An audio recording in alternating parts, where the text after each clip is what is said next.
আগের দিনে আমরা শুনতাম ভোটের আগের দিন নাকি টাকা দিয়ে ভোট কেনে, আর এবারে কানে আসছে কিছু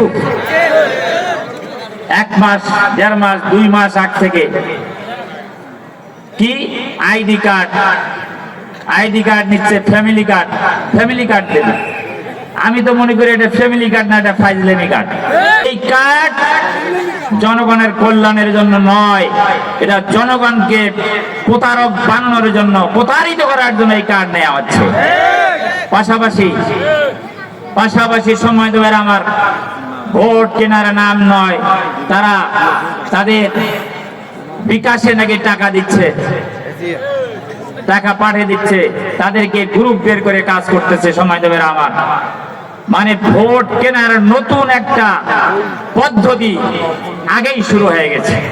আমরা আজকের এই বিশাল জনসভা থেকে সুন্দরগঞ্জের প্রশাসনকে বলতে চাই, যারা এই রকম অপরাধের সঙ্গে জড়িত তাদের ব্যাপারে আইনানুগ ব্যবস্থা গ্রহণের জন্য আমরা দাবি জানাচ্ছি।